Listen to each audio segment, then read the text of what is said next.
Alright, I'm back with my playthrough of Terraria. Let's see what happens this time. I started by going to my rope to the Skyland and replaced the wooden platforms so that all of them were ropes. But it was kind of hard to do with the harpies everywhere. While this was happening, though, a balloon carrying a pink slime came by. I was kind of confused on what the heck it was, but apparently it was another villager. Some villagers that you disturb have to find. This is Stefan. They're a new person that can stay in one of my houses. They don't sell anything, but I like to give them head pats. So, there's that. And also a blood moon started rising, so I should have probably worried about that. But I also wanted to see what would happen if I was on a skyland during a blood moon. I would have seen if anything would happen, but I got mauled by harpies and I died before I could get to the top. But I should probably focus on defending my villagers, because blood moons are quite, well, bloody. And it wasn't actually that bad. With the power of Lucy, my meatball, and the blood butcher, I was able to take care of house. Also, I found this zombie called the Groom. When I killed him, I got a top hat and the achievement, Till Death. So apparently there's rare types of zombies that can spawn, like the archaeologist that gave me my hat. And Stefan doesn't sell anything like the rest of the NPCs, but I can give them head pats, and I got the achievement, Feeling Petty. So yeah, it's cute. I also got my 100th demon eye. So, man, I'm starting to get into really high numbers of killing enemies. Midway through the night, I got this thing called a bloody tear that summons a blood moon, which I don't know why you would even want to do that, because they don't drop anything special. Like, the enemies don't drop anything special like the bosses do. So, I don't know why anyone would want to summon a blood moon. But I just wondered what. I wonder what it does. I never used it, but like, why would I? So I kept going after the night. I kept going and made the entire way up to the Skyland. I made the entire way normal ropes, so I could just ride my thingy all the way up there. So it will be a lot faster. I also needed to look for other Skylands because I really wanted those fledgling wings. That night, I was ready to fight Skeletron again. I set this bed up so I could set my spawn point, so I wouldn't have to trek all the way back. But it didn't work. Anyways, time for a rematch, Skeletron. I figured I should focus on his arms first because they would be the ones to get in the way the most. Because since he doesn't really shoot anything, and he doesn't really regenerate his arms, if I get rid of his arms, all I have to do is avoid his head. It's a lot less things to dodge. He also has way less health than Deerclops does, but the kind of trade-off is that he doesn't respawn, or that I can't respawn, so I have to beat him all in one go. So yeah, it's kind of just I run to one side, throw the meatball at him, maybe hit him a couple times with my blood butcher, hit the arms a couple times with Lucy, rinse and repeat. It wasn't too long, and I killed his right arm. So basically, his head is supposed to like stay above, and his arms are supposed to do the work. But if I take away his arms, then that's a lot less things to worry about.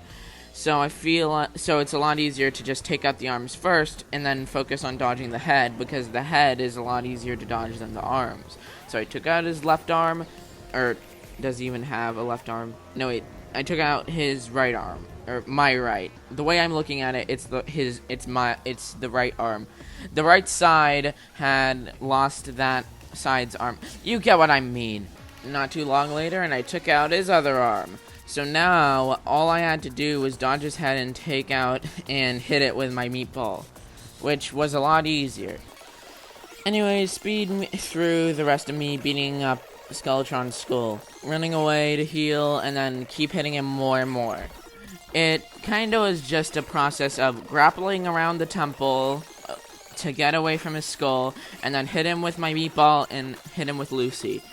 And not too long after, he was almost at less than 100 health, which I could definitely administer. And just like that, just like that, I had defeated Skeletron. And that is kind of a bad thing.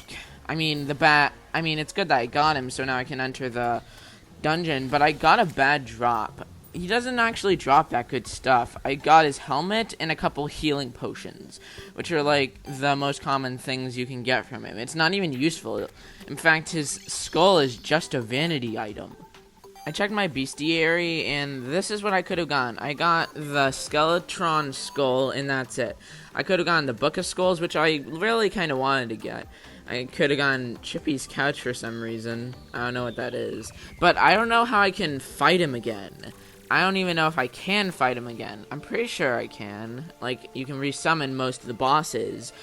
But I can't. But for some reason, I don't know how to do this one, because I summoned the rest of them with a summoning item, but this one, the old man had disappeared after I fought Skeletron. So I don't know how I'm supposed to resummon him, because I really want that Book of Skulls. Also, I was not really liking this skull head piece, so I took it off.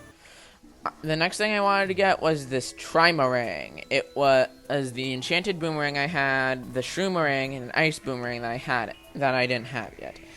I wanted to get this, but I didn't. But I only had 2 of the 3 boomerangs you need. So my new plan was to go to the ice biome, find an ice boomerang, and make the Trimarang to get the Omega Rang. I dug around in the ice biome area a little bit, but I couldn't find any type of ice chest, and the ones I did find didn't have the ice boomerang I needed. I did find some patches of ice, and I thought maybe I could craft it, but a snowstorm was settling in, so I didn't. So I kind of kicked it in after a little while. I decided to get that mini shark because I found out that I had a ton of spare crimson that I probably wasn't even going to use because I kind of had all the crimson stuff I needed. So I did some capitalism things and sold a bunch of crimson, but then I bought some of it back because I pressed the wrong button and sold all my stack at once. 10 minutes of capitalism later, and I had gotten the mini shark. I had also gotten the achievement for getting it. Completely awesome. And then I realized I was actually out of musket balls. So I got a couple of them. You know, not too many. I'd also gotten a ton of arrows, like ice arrows, fire arrows, and even a bunch of normal arrows. But I never had a bow because I didn't think it would be that useful because I have firearms. But maybe I will make a bow later. I still haven't as of today, but hey, maybe I will in a future episode. So, I don't know. Anyways, you remember that literal hellhole I dug last episode? Yeah, like I spent the entire last episode digging it. Just to give you a perspective, this is how long it is.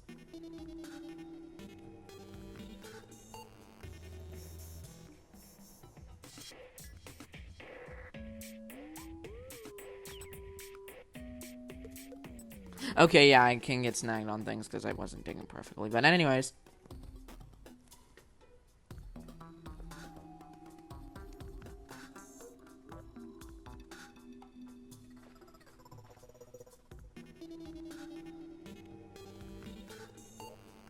But I got snagged again. It happens.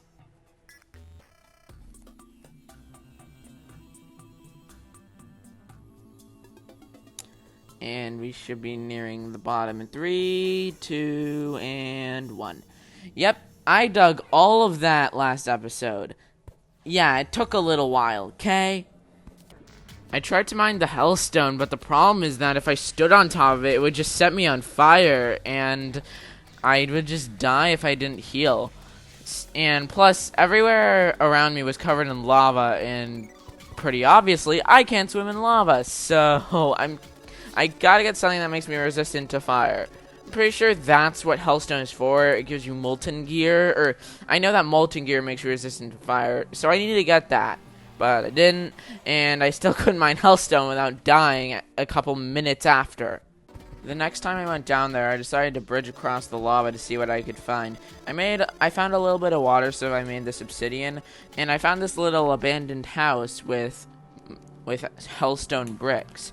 I was excited to see what was in there, but just like normal hellstone, I can't touch it, otherwise I'll catch fire. I found out that if I touch these platforms, I don't catch fire, so I used that for some clever platforming to get to the top of the underworld to see what was up here. While exploring the roof of the underworld, I found a human. This guy's name is Ernest. I'm not 100% sure what he does, but he does sell some things. He does sell things like this Ethernet crystal and this thing that I can put the Ethernet crystal into. It's supposed to make a teleporter, but I spent like 2 days trying to get it to work and it didn't work. He also sells things for his own currency in defender metals, but I didn't really figure out how to do that. I think you buy them or something? I don't know. Anyways, he's a new villager, so I can have him in my village now. I looked at what I could do with hellstone, and I could make hellstone bars, but since this thing will light me on fire if I touch it, not only do I need to combine it with obsidian to make the bars, I also need a hellstone forge, which I don't know how to do that, so hellstone's kind of useless to me right now. I decided to look at the East Crimson's Crimstone Temple to see what was down there, and there were Crimson Hearts down there, but I don't really need them anymore because I don't really need the loot, and I can just make the Brain of Cthulhu's summoning item. I talked to Ernest some more, and this Ethernet crystal stand, makes an Ethernet portal, whatever that is. I didn't know what it was, and he gave me these defender medals, and I didn't know how I was supposed to get them normally. I got this stand, and I tried to figure it out for a couple days, but I just couldn't figure it out, so I kind of gave up on it. During that time, though, it kept saying that it needed a large open area, so I made this entire, flat area just to make it work, but it still didn't work. I have no clue why it wasn't working. I thought that maybe if I add 2 it would work, so I went to the underworld because that's where I wanted to teleport down, and then this happened. This giant skeleton worm came out of the ground, and I kinda had I couldn't really fight it. I decided to test out my mini shark after I had it, because I really haven't used it. It did okay, and the enemy didn't have too much health, but it was just annoying. I just killed it, and then I got hit by another one in 3, 2, and 1. I didn't realize that these things were going to be common in the underworld, and I was already pretty shaken up by that one, and then I fell into the lava and died. I went back down there to see what was on the other side, and then I got knocked into the lava by another bone serpent. It's annoying. It was so annoying that I kind of decided to stop going down to the underworld because I couldn't, there wasn't really much for me to do because I just kept getting set on fire. I decided to go and enter the dungeon that I unlocked after I beat Skeletron because it seemed like the thing I should do next.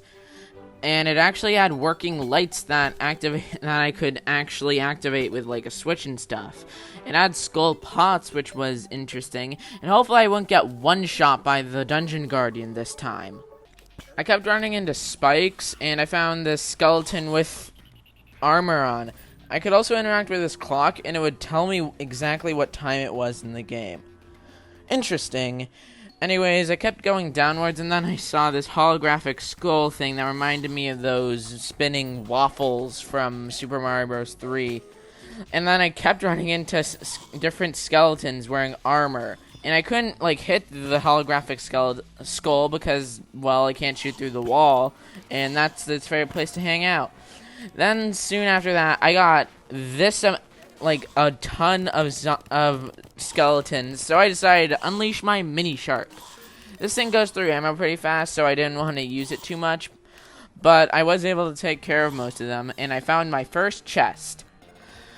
But the thing is, I never actually got a chance to open it because I kind of got overwhelmed because I kept falling on the spike traps, and I died. Anyways, I had gotten a lot of things recently that I didn't have space for, so I decided to make just a ton of more chests. Finding something wasn't going to be easy, but I at least had somewhere to dump all the stuff I didn't need. Anyways, I returned to the dungeon, and then just a wall of skeletons came at me here. And then I found another villager named Sophia. She was at a very low health, and she sold stuff. I didn't get a good look at it because there were a ton of skeletons everywhere. And then I actually got a good look, and she's like a mechanic apparently. That's interesting, but I didn't really see any use for anything that she sold. I hit this crumbling floor that led to a pit of spikes, but I didn't know that, and I fell down on top of the spikes because I didn't think that there would be spikes down there. I thought there would be something different, like maybe a boss or something. When I got back, I realized I had filled up all the houses I had made, so I decided to make an entire new batch of houses. I forgot exactly how many I needed, but yeah. So here's a time-lapse of me building a bunch of new houses. It took me a second to actually get everything ready to build it. Also, yeah, I still have the Ethernet crystal thingy over there. Still haven't figured out what it does. I looked, and the wiki hasn't exactly been very helpful to me, so oof. Anyways, I saw that since I wasn't going to use it, I still had that big plot of flat land that I didn't have a use for. So, I just made a bunch of new houses. After that, I had actually come up with a really cool idea. So, running through all these things is so slow because it's not very flat, because it's all bumpy and stuff. So I decided to make a roof over all the gaps in between the houses, so I could run across the roof of all the houses to get out of the town really fast. I was making some final preparations because I was ready to head to the edge of the world. Because I was bored and I decided to head to the entire east side and get to the edge of the world. This wasn't originally my plan, but I did end up reaching the edge of the world here. I had just reached my first seaside biome when the screen just stopped moving. I had actually reached the edge of the map, which was interesting because this was a large map, so there was a lot of ground to cover. But man, since this was an ocean, I decided to see just how deep this ocean was. And it was pretty deep. I mean, I didn't have a way to get back up, so this was kind of stupid. And I didn't have a water-breathing potion on me, I don't think. So I opened this water chest to see what was inside, but I was too busy mining coral to do anything. And then I realized that drowning in this game, you just start taking constant damage. So I kind of healed just to basically buy myself some time. I kept trying to open the chest, but nothing was working. And I found this breathing reed, which I didn't have time to read what it did because I was about to drown. I did get a regeneration potion, which was nice, and a couple actual normal healing potions. But I died before I could get anything out of the chests. But anyways, that's the end for this time around. We're getting really close to getting 50 subscribers, so please, if you like my content and you want to see more, please like and subscribe. Alright, goodbye now.